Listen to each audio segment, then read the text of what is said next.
Dawn made the confluence look harmless. A light wind ruffled the skin of the river where the Gila slid into the Colorado, and the channels showed like dull pewter ribbons between bars of wet sand. On the east bank, emigrant wagons queued nose to tail, canvas dark with night dew, animals blowing quietly, coffee boiling thin in battered pots. Men walked to the water and guessed the depth by color. They always guessed low in the morning. By noon, heat would loosen snow far upriver and the channels would swell, and what looked passable at sunrise would turn dangerous and sly. The trail that delivered them here was older than any of their maps. Spanish soldiers and Franciscan friars had followed the Gila long before, guided by native families who understood where to drink and where to dig. After the uprising of 1781, when the short-lived missions at the crossing burned, the route faded back into memory. It returned in 1846 when General Kearny's dragoons pushed west and the Mormon Battalion cut a wagon line. Those ruts drew people the way rivers draw their own water.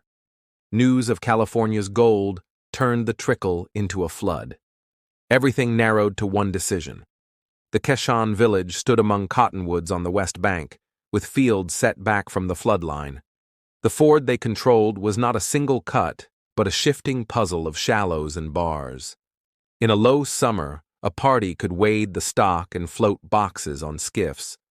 When meltwater and thunderstorms lifted the Colorado, the old path drowned, and the river asked for different answers. A cable ferry, a broad scow shoved with poles, or the patience to wait for a drop. The river punished bad guesses quickly and without spite. In 1849 and 1850, the bank grew crowded. There were farmers from Missouri, doctors from Ohio, and Carolina boys who had never seen desert light. They had sold winter coats back in Mesilla and were down to shirts and sunburn and a bundle of cash hidden somewhere in the bedding. Ferry prices climbed with the temperature. So did tempers. A family that paid one fee in the morning might be told the price had doubled by afternoon. A driver who argued learned the boat had a sudden repair. Some parties tried the ford rather than truckle to a toll. You could follow their tracks to wrecked wagons. Into that sour mix came John Joel Glanton and his men, moving north from the border with a hard reputation. They took over a landing, claimed a monopoly, and backed it with rifles. A newcomer who spoke out risked losing his place in line or worse. A rival ferryman disappeared. There were whispers that Glanton's crew cut loose a wagon midstream to make an example, and that the driver later paid triple to drag the ironwork off the bottom. The Quechan, who had ferried travelers for trade since long before, saw the seizure as theft performed in daylight and kept tally of slights as carefully as accounts. The break, when it came at water level. A pole clattered from the hands of a Quechan boatman. Then the air filled with shouts and gun smoke. The fight ran along the landing and over the decks of the ferries. When it ended, Glanton and several of his men lay dead or dying, and the boats were wrecked. Panic rolled down the emigrant line. Some parties turned away to search futilely for another bend. Others tried to swim cattle and lost teams to the suck of the main channel. A few crossed under Quechan escort after paying honestly. The river carried away the day's debris and did not explain itself. The army arrived next with paper and posts. Camp Yuma went up on the west bank and nearly starved before supply caught up. Then the post hardened into Fort Yuma with better storehouses and a hospital that smelled of carbolic and dust. Steamboats coughed up from the Gulf when water allowed, pushing barrels and flour to the garrison. Quartermasters learned the river like a trade.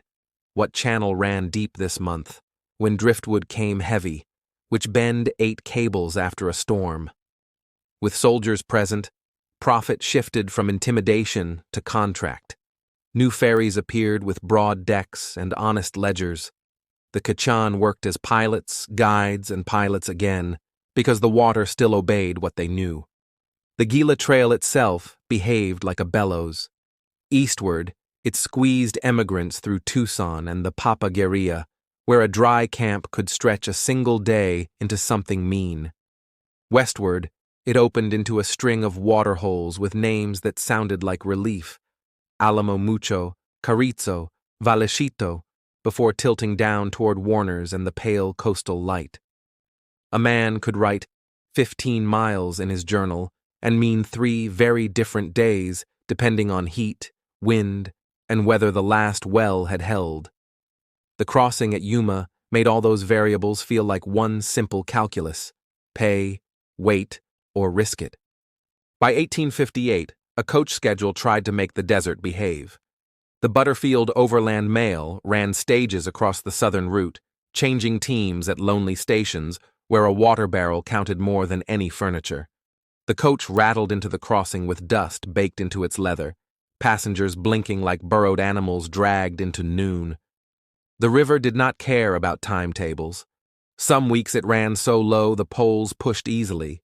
Other weeks it rose and shoved the landing 100 yards downstream, forcing soldiers and Quechan boatmen to drag the hawser and replant the dead men before another wagon rolled aboard. Great water always carries small stories. A pilot with scarred hands said he could smell a shift in the channel, that wet, cold scent, just before the current moved against the hull in a strange way. A teamster swore he felt the river's pull in his thighs long after he stepped ashore.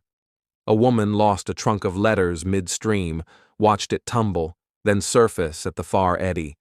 A Quechan boy hooked it with a willow branch and grinned as if he had hauled up a fish of brass. Every rescue hardened into a tale by evening, repeated beside fires that burned mesquite and mule dung.